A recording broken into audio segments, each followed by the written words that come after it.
Et si chaque décision que tu prends pouvait être annulée et refaite? Tu crois que c'est un cadeau jusqu'à ce que tu comprennes ce qu'une seconde chance fait réellement à ta vie. Et si ce pouvoir ne changeait pas seulement ton monde, mais toi, profondément. Chaque choix que tu fais crée une onde, invisible, mais irrémédiable. Chaque action, même la plus petite, pourrait réécrire ton histoire, pour le meilleur ou pour le pire. Il y a des pouvoirs qui donnent la force, d'autres qui donnent la domination. Et puis, il y a ceux qui demandent quelque chose de bien plus rare, la mort. Dans SSS Class Revival Hunter, Kim Gongja n'est pas un héros, pas au début. Il est faible, classé F, transparent dans un monde où seuls les plus puissants existent. Il regarde les autres gravir la tour, les talents innés, les élus, ceux que le système semble aimer. Et en lui, il n'y a pas de courage flamboyant. Il n'y a pas de grand rêve héroïque. Il y a quelque chose de plus brut, de plus humain. L'envie, la jalousie. Il veut être comme eux, pas plus fort qu'eux, juste à leur place. Et c'est précisément pour cette raison que la tour lui répond. Elle lui offre une compétence, un pouvoir de rang S+. Un pouvoir au nom presque ironique. Je veux être comme toi. Sur le papier, ce pouvoir ne le rend pas plus fort. Il ne le protège pas, il ne le sauve pas. Il lui permet une seule chose. Voler une compétence à la personne qui le tue. Une seule fois. Une mort. Un transfert. Mais cette mort n'est pas symbolique. Kim meurt vraiment. Pas de coma, pas de dernière chance, pas de seconde respiration. Son cœur s'arrête. Sa conscience s'éteint et le monde disparaît. Mais lorsqu'il ouvre à nouveau les yeux, ce n'est pas un miracle. C'est un retour en arrière. 24 heures plus tôt pour être précis. Mais ce pouvoir, ce retour, ce n'est pas le sien. C'est la compétence de l'homme qui l'a tué. L'empereur des flammes. L'un des chasseurs les plus puissants de la tour. Un homme qui possédait une capacité terrifiante. Revenir dans le passé après sa mort. Kim, lui, ne survit pas grâce à sa propre force. Il survit parce qu'il a volé le pouvoir d'un autre, au prix de sa vie. Et surtout, grâce à la chance. Et c'est là que tout bascule. Parce que désormais, chaque mort devient une expérience, chaque échec devient une information, et chaque douleur devient une donnée à mémoriser. Le temps recule, oui, mais la mémoire, elle, ne recule jamais. Kim se souvient de tout, de la brûlure, de l'impact, de la peur, et de l'instant précis où son corps l'abandonne. Et il comprend quelque chose de fondamental. Ce pouvoir n'est pas une bénédiction, c'est un contrat.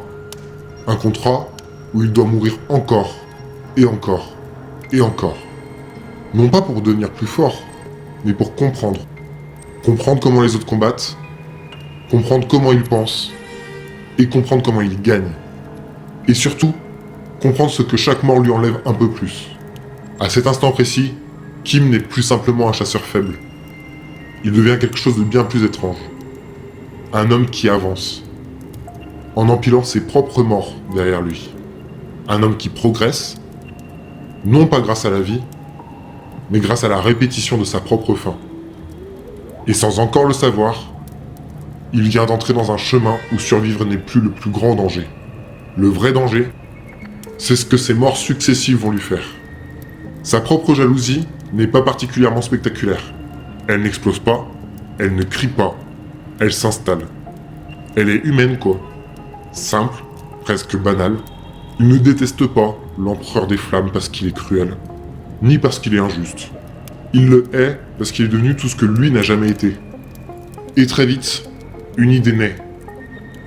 Une idée presque naturelle, instinctive, pour pouvoir se venger. Tout simplement, l'éradiquer. Mais cette idée elle-même meurt aussitôt qu'elle apparaît. Parce que l'empereur des flammes revient. Tout comme lui, à chaque mort, le temps recule de 24 heures. Encore et encore. Le tuer aujourd'hui ne changera rien demain. Car le tuer 1000 fois ne créera aucune victoire. Kim comprend alors quelque chose de terrifiant. Il existe dans ce monde des ennemis qu'on ne peut pas vaincre par la force. Il existe des êtres que le présent ne peut pas contenir. Alors il réfléchit, calmement, froidement. S'il est impossible de le tuer après, alors pourquoi pas le tuer avant? Avant que son pouvoir n'existe. Avant que le retour ne soit possible. Mais, selon les interviews, ce avant n'est pas proche. Ce n'est pas hier, ce n'est pas l'année dernière, c'était il y a plus de 11 ans. Précisément, il y a 4050 jours. Et là, le monde se fige. Parce qu'aucun humain ne peut revenir aussi loin. Aucun, sauf quelqu'un prêt à payer le prix direct. Un jour, une mort. Encore, et encore, et encore. Kim comprend alors la seule solution possible. Il n'y aura pas de raccourci, pas de combat héroïque, et pas de duel final. Il devra lui-même se sacrifier volontairement, des milliers de fois. Pas par accident, pas par erreur, par choix. Chaque mort le rapproche d'un jour. Chaque arrêt du cœur repousse le monde en entier. Il ne gagne rien, et il perd tout, lentement.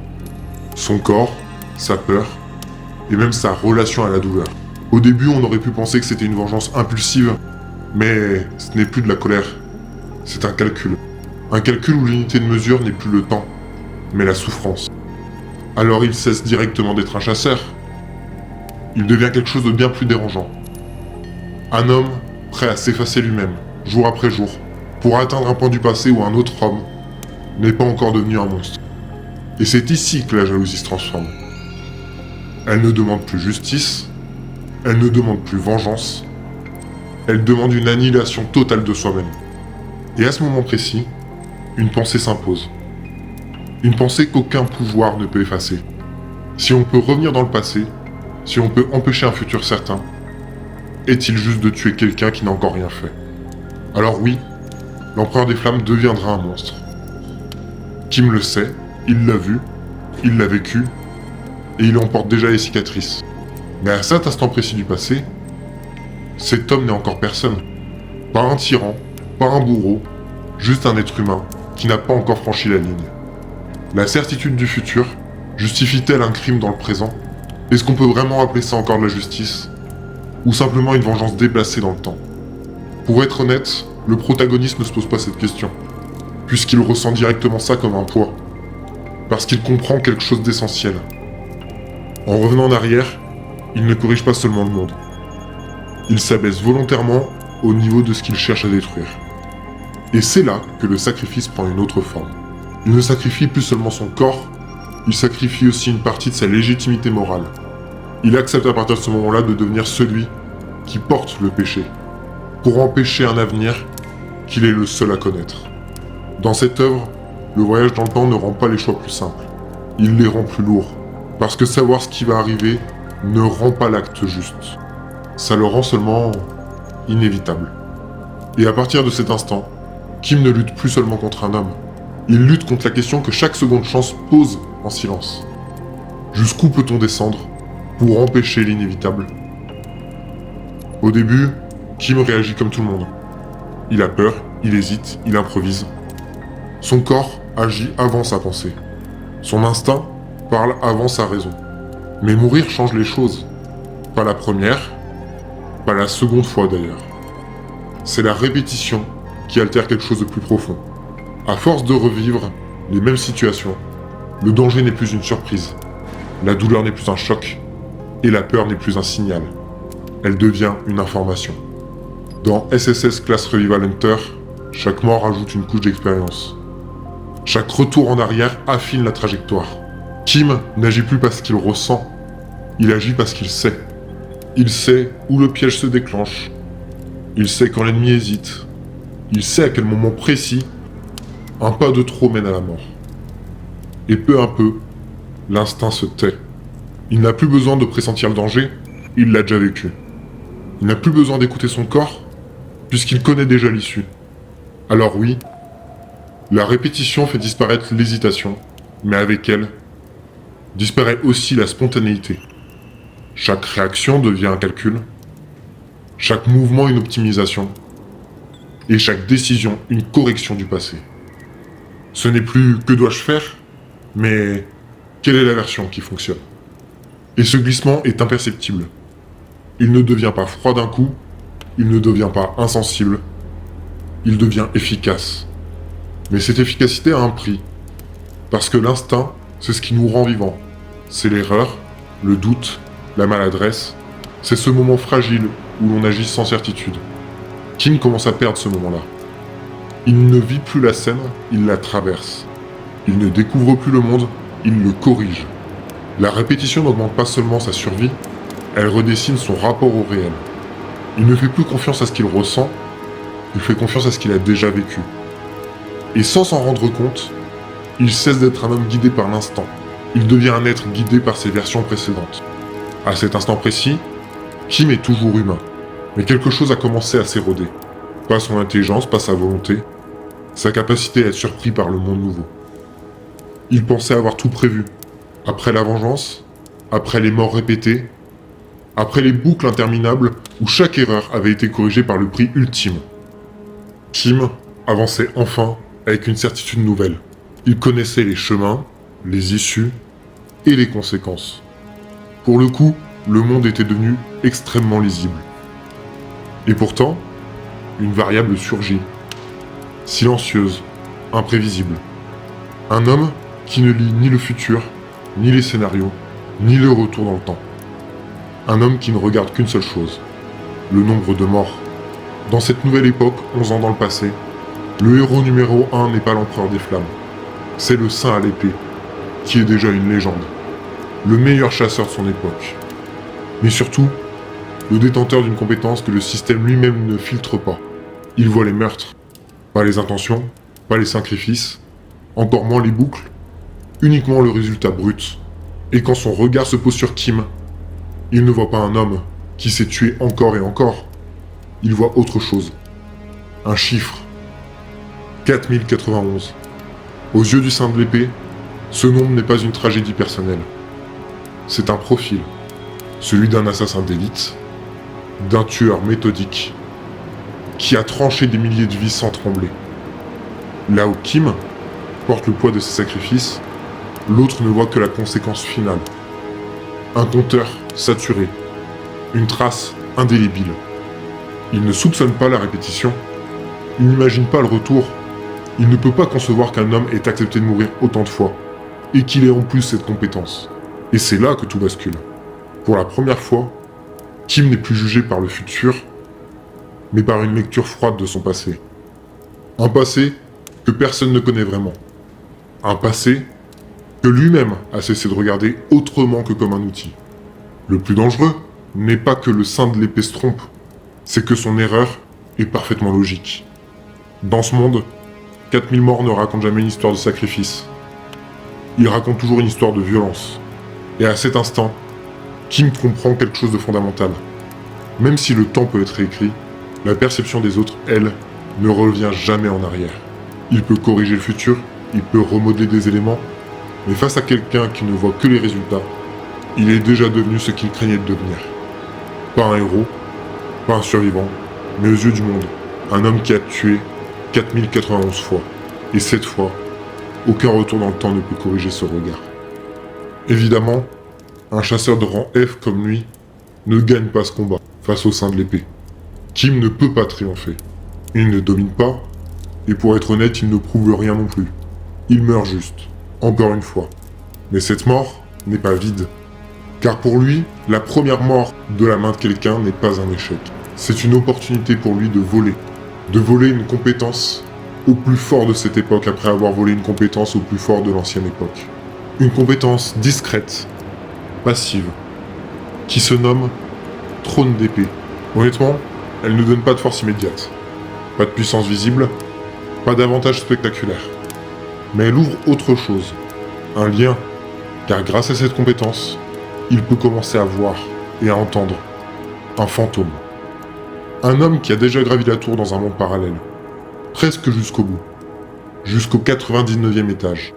Quelqu'un qui a survécu là où presque tous ont disparu. Ce fantôme n'est pas un sauveur, il n'efface pas la douleur. Il ne rend pas les morts plus faciles. Il observe, Il sait, il comprend ce que signifie mourir encore, revenir et recommencer. Au début de leur rencontre, il est un professeur. Il enseigne l'épée, le rythme, la posture, la discipline. Mais très vite, il devient autre chose. Parce que, de façon assez naturelle, si Kim veut monter la tour, il va continuer à mourir. Encore et encore et encore, des morts violentes, des morts inutiles, des morts absurdes, des morts où le corps cède, avant même que l'esprit n'ait le temps de se préparer. Et dans ces moments-là, personne ne voit, personne ne se souvient, personne ne porte la trace, sauf deux êtres maintenant, Kim et ce fantôme. Finalement, le trône d'épée n'est pas une récompense, c'est un témoin. Quelqu'un qui voit chaque chute, chaque hésitation, chaque instant où la volonté vacille. Quelqu'un qui ne disparaît pas quand le monde revient en arrière. Pour la première fois depuis le début, Kim n'est plus totalement seul face à l'accumulation. Il y a désormais un regard qui ne juge pas le nombre, un regard qui ne réduit pas ses morts à un chiffre, mais à une fatigue, à une endurance forcée, à une douleur répétée jusqu'à l'os. Ce fantôme devient alors un appui moral, pas en consolant, mais en restant, en étant là, quand il n'y a plus rien à dire, quand mourir devient mécanique, quand vivre recommence sans enthousiasme. Parce que pour monter la tour, il devra mourir encore et encore. Souvent, terriblement. Et personne, absolument personne ne verra ses morts. Sauf lui, et celui assis sur le trône d'épée. Cette compétence ne le rend pas plus fort. Elle lui permet seulement de ne pas devenir fou, en portant seul le poids de toutes ses morts. Et parfois, dans un monde qui efface tout, avoir quelqu'un qui se souvient est la seule chose qui permet de continuer à avancer. À force de mourir, quelque chose change. Pas dans le corps, pas dans les compétences, mais dans l'intention. Grâce à ses pouvoirs, il recommence une mission, encore. Mais cette fois, elle réussit. Les ennemis tombent, les objectifs sont atteints, le scénario de cet étage est validé. Le fantôme du trône d'épée le regarde. Il n'y a plus rien à faire. Alors il parle, il lui dit de s'arrêter. C'est suffisant maintenant. Tu as réussi. Mais Kim ne s'arrête pas là. Parce que pour lui, ce n'est pas suffisant. Il a gagné, oui, mais quelqu'un est mort. Un allié, un inconnu, une variable acceptable. Et cette perte, il ne peut plus l'accepter. Alors il recommence. Non pas pour réussir, mais pour réussir sans aucune perte. Le fantôme insiste. Il rappelle que la mission est validée, que le système reconnaît la victoire, et qu'il ne pourra pas protéger tout le monde indéfiniment. Mais Kim n'écoute plus vraiment, car quelque chose s'est déplacé. La répétition ne sert plus à corriger une erreur, elle sert à effacer toute imperfection. Chaque mort devient une tâche sur le résultat. Chaque sacrifice, une faute de calcul. Il ne cherche plus la réussite simple, il cherche le score parfait. Même si cela signifie ajouter encore des morts à son propre compteur. Même si cela signifie mourir volontairement, là où personne ne l'exige. Le fantôme comprend alors, ce n'est plus la peur qui guide. Ce n'est même plus la survie. C'est l'intolérance absolue à la perte. La répétition n'a pas détruit son humanité, elle l'a reprogrammée. Il ne pense plus en termes de vie, il pense en termes d'optimisation. Il ne se demande plus « est-ce juste ?» Il se demande maintenant « est-ce parfait ?» Le trône d'épée reste silencieux. Parce qu'il voit quelque chose de dangereux émerger. Parce que quand la réussite devient insuffisante, quand seule la perfection est acceptable, quand même la mort devient un coup secondaire, alors la répétition n'est plus un outil d'apprentissage. Elle devient une exigence sans fin. Alors il continue. Non pas parce qu'il doit, mais parce qu'il ne supporte pas l'imperfection. Et à cet instant précis, une question commence à se former. Quand on répète assez longtemps, est-ce pour mieux vivre ou pour effacer toute trace de ce qui fait encore de nous des êtres imparfaits, des humains? À ce stade de l'histoire, quelque chose devient évident. Ce que Kim vit n'est plus seulement un mécanisme de fiction, c'est une expérience intérieure. Alors oui, dans cette œuvre, la répétition est littérale. Il meurt, il revient, il recommence. Nous ne pouvons pas revenir dans le temps. Et pourtant, nous aussi nous répétons. Nous rejouons une discussion dans notre tête. Nous refaisons une décision passée. Nous imaginons ce que nous aurions dû dire. Ce que nous aurions pu éviter. Ce que nous voulons corriger. Encore et encore et encore. Alors oui, au début c'est rassurant. On appelle ça juste réfléchir. Apprendre et mûrir. Mais à force, la répétition change de nature. Elle ne sert plus à comprendre, elle sert à contrôler. Comme Kim, nous commençons à vouloir un résultat sans perte, sans regret. Une conversation parfaite, un choix parfait, une version de nous-mêmes qui ne ferait plus jamais d'erreur. Et chaque imperfection devient insupportable. Alors nous recommençons intérieurement. Pas pour vivre mieux, mais pour effacer ce qui nous dérange. La honte, le regret, la maladresse, l'échec, et c'est souvent là que le piège se referme. Car à force de répéter, on ne vit plus l'instant, on le compare. On n'écoute plus vraiment, on anticipe. On ne ressent plus spontanément, on calcule. Alors comme Kim, nous pourrions réussir beaucoup de choses. Mais à quel prix ? Quand chaque action est optimisée, quand chaque émotion est filtrée, quand chaque relation est évaluée, selon ce qu'elle pourrait coûter et rapporter, que reste-t-il de l'innocence du moment présent ? Alors oui, la répétition nous rend efficaces, mais elle peut aussi nous rendre rigides. Elle nous protège de la douleur, en nous éloignant de la surprise. Elle nous évite certaines pertes, en nous coupant de la spontanéité. Et peut-être que le vrai danger, ce n'est pas de souffrir trop souvent, mais de ne plus accepter qu'une chose puisse être imparfaite, et pourtant insuffisante. C'est ici que la question commence vraiment. Pas pour Kim, mais pour nous. À force de vouloir tout corriger, sommes-nous en train de devenir meilleurs ?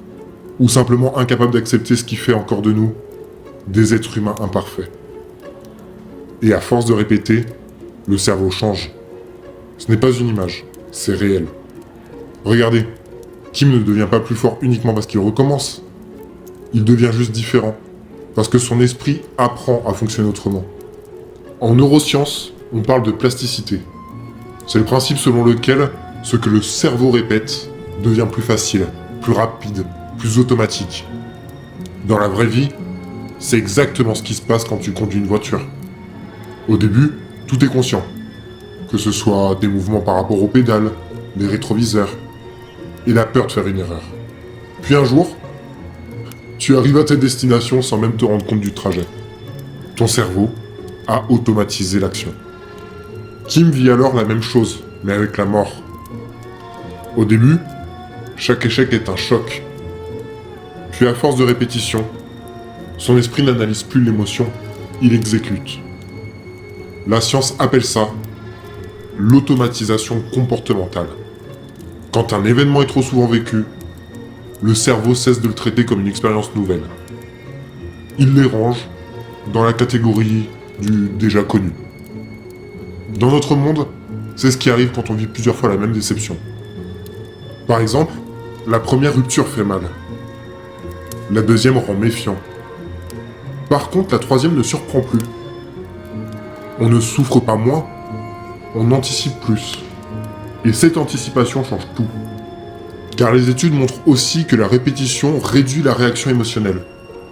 La peur diminue non pas parce que le danger disparaît, mais parce qu'il est devenu familier. C'est ce qui arrive quand on reste trop longtemps dans un environnement trop stressant. Au début, le corps alerte. Et puis un jour, le stress devient normal. On ne dit plus « je vais mal », on dit juste « c'est comme ça ».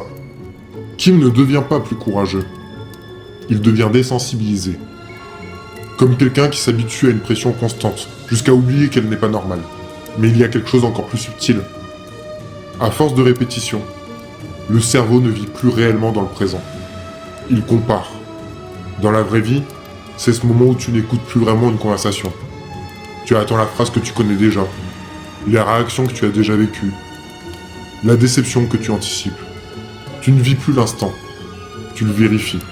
C'est exactement ce qui arrive à Kim. Chaque situation est filtrée par ce qu'il a déjà vécu.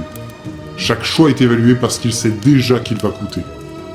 La spontanéité disparaît. Pas brutalement, silencieusement. Les chercheurs parlent alors de rigidité cognitive, quand l'expérience répétée devient si centrale qu'elle écrase toute autre possibilité. Dans la vraie vie, c'est quand quelqu'un dit « Je sais comment ça va finir ». Non pas parce qu'il voit l'avenir, mais c'est parce qu'il a trop souvent revécu le passé. Kim ne perd pas son humanité, il la met sous contrôle. Comme nous le faisons parfois, quand ressentir devient trop risqué, quand espérer devient fatigant, quand répéter semble plus sûr que vivre quelque chose de nouveau. Et c'est là que la répétition révèle son vrai danger. Elle ne détruit pas l'émotion, elle l'endort. Elle ne supprime pas la souffrance, elle l'intègre comme une norme. Elle ne nous rend pas plus sages, elle nous rend prévisibles. Alors la question n'est plus seulement ce que Kim est en train de devenir, mais ce que nous devenons, nous aussi, quand notre cerveau commence à préférer ce qu'il connaît déjà à ce qu'il pourrait ressentir de nouveau. Et vis-à-vis de ça, il y a une zone très précise du cerveau qui est au cœur de tout ça. L'amygdale. C'est elle qui déclenche l'alerte. La peur, la montée d'adrénaline, le fameux instinct de survie. Quand quelque chose est nouveau, l'amygdale s'active fortement. Pour schématiser, elle dit en hurlant « Fais attention, ça compte ». Mais les neurosciences montrent quelque chose d'étrange. Quand un danger est répété encore et encore et encore, l'amygdale finit par réagir de moins en moins. Non pas parce que le danger est moindre, mais parce qu'il est attendu. Dans la vraie vie, c'est ce qui se passe chez quelqu'un qui vit trop longtemps dans une situation toxique. Au début, chaque remarque fait mal, chaque tension est ressentie, chaque silence inquiète. Puis un jour, le corps n'alerte plus, la boule au ventre disparaît. Pas parce que tout va mieux, mais parce que le cerveau a appris que cette douleur est devenue normale. Ce n'est pas de la force, c'est une adaptation. Kim vit exactement ce processus. La mort au début déclenche tout. La peur, le rejet, la résistance, puis l'amygdale apprend. Elle comprend que la mort n'est plus une fin. Alors elle se tait. Mais quand l'amygdale se tait trop longtemps, quelque chose se perd. Parce que cette zone ne sert pas seulement à ressentir la peur. Elle sert aussi à donner l'importance aux choses. Dans la vraie vie, c'est ce moment étrange où plus rien ne te choque vraiment. Les mauvaises nouvelles glissent, les conflits ne t'atteignent plus, même les réussites font moins vibrer. Et à ce moment-là, le discours qu'on tient le plus souvent, c'est uniquement « T'inquiète, je gère ». Mais en réalité, le cerveau a simplement baissé le volume. Alors il n'a plus peur de mourir, mais il commence aussi à ressentir moins fortement le point de vivre. Et c'est peut-être là le prix le plus invisible de la répétition. Quand le cerveau apprend à survivre à tout, il risque aussi d'oublier comment trembler devant ce qui compte encore. Alors toi qui m'écoutes, tu crois que tu ne recommences jamais ta vie? Tu crois que le temps avance uniquement et que chaque jour est nouveau? Mais laisse-moi te poser une question simple. Combien de fois as-tu déjà vécu la même situation? Pas exactement la même scène, hein? Pas le même décor, mais la même sensation. Une discussion que tu anticipes avant même qu'elle n'ait eu lieu? Un conflit que tu rejoues dans ta tête, encore et encore, jusqu'à connaître chaque réplique par cœur? Ce n'est pas du voyage dans le temps. C'est pire. C'est ton cerveau qui apprend à survivre. Tu appelles ça de l'expérience. Tu te dis, j'ai mûri, je sais comment ça finit. Je ne veux plus revivre ça. Mais regarde de plus près. La prochaine fois que tu rentres dans une relation, tu n'entres pas vierge. Tu entres avec des réflexes. Car si tu as été détruit auparavant, tu parleras moins. Tu te protégeras plutôt. Tu t'éloigneras avant même que l'autre puisse te blesser. Et ça, ce n'est pas un choix forcément conscient. C'est ton système nerveux. Ton cerveau adore ce qu'il connaît, même quand ça fait mal. Alors il fait quelque chose de très précis. Il transforme le passé en filtre. Chaque nouvelle situation passe à travers ce filtre. Chaque personne devient une variable connue, et chaque risque est calculé à l'avance. Tu ne réagis plus, tu anticipes. Et sans t'en rendre compte, tu ne vis plus l'instant. Tu vis la version corrigée de tes souvenirs. Et c'est comme ça que la spontanéité disparaît. Pas d'un coup, pas dans la douleur, mais doucement. Tu ris toujours, tu parles toujours, tu avances toujours. Mais à l'intérieur, tu es déjà ailleurs. Tu as déjà vu cette scène, tu sais comment elle finit. Alors tu choisis ce qui fait le moins mal. Pas forcément ce qui est juste, pas ce qui est vrai, ce qui est supportable. Et c'est là que quelque chose se brise. Parce qu'à force de ne plus vouloir souffrir, on commence à confondre deux choses. Vivre et éviter de revivre. Tu ne fais plus des choix pour construire, tu fais des choix pour ne pas répéter. Tu n'es plus forcément guidé par ce que tu désires, mais par ce que tu refuses de ressentir à nouveau. Alors pose-toi cette question. Si tu prends toujours tes décisions en fonction de ce que tu as déjà vécu, est-ce que tu avances vraiment? Ou est-ce que tu rejoues la même vie, avec des paramètres légèrement modifiés? Parce que le plus troublant dans tout ça, ce n'est pas que quelqu'un puisse revivre une journée. Ce n'est pas non plus la mort dans l'histoire, ni le retour en arrière. Non, le plus troublant, c'est de réaliser que nous faisons déjà la même chose tous les jours, sans pouvoir revenir en arrière, sans bouton reset, sans témoin extérieur. Et peut-être que la vraie question n'est pas « que ferais-tu si tu pouvais recommencer ?», mais plutôt « combien de fois as-tu déjà recommencé sans t'en rendre compte ?» À ce niveau-là, il existe une idée dangereuse. Une idée qui ne se crie pas. Une idée qui se déguise en morale. Faire les choses bien. Faire les choses proprement. Ne laisse aucune perte derrière toi. Aucun regret. Au début, ça ressemble à de la vertu. Puis à de la responsabilité. Puis à de l'exigence personnelle. Et un jour, ça devient une obsession. Le score parfait. Zéro erreur, zéro victime, zéro regret, tout contrôler, tout prévoir, tout corriger, même ce qui n'est pas encore arrivé. Mais regarde bien ce que cette logique implique. Si chaque perte est inacceptable, alors chaque imperfection devient une faute. Si chaque faute est une faute morale, alors l'échec devient une culpabilité. Et si la culpabilité est intolérable, alors tout peut devenir justifiable. Alors à partir de quand vouloir bien faire devient vouloir tout maîtriser? À partir de quand éviter la souffrance devient refuser l'existence même du risque? Parce qu'il y a une chose qu'on oublie souvent. Les erreurs ne sont pas toujours des échecs. Elles sont parfois des réussites. Différées. Une décision ratée aujourd'hui peut devenir la condition exacte d'un choix juste demain. Une chute peut révéler une limite que tu n'aurais jamais respectée autrement. Une perte peut t'obliger à devenir quelqu'un que tu n'avais jamais envisagé d'être. Alors si tu effaces toutes les erreurs, qu'est-ce qu'il te reste à apprendre? Si chaque trajectoire est optimisée, si chaque risque est neutralisé, si chaque issue est calculée, où se fait la transformation? Parce que vouloir une vie parfaite, c'est parfois vouloir une vie figée. Une vie sans friction, sans rupture et sans remise en question profonde. Et une vie sans rupture ne progresse pas, elle se répète. Alors pose-toi cette question honnêtement.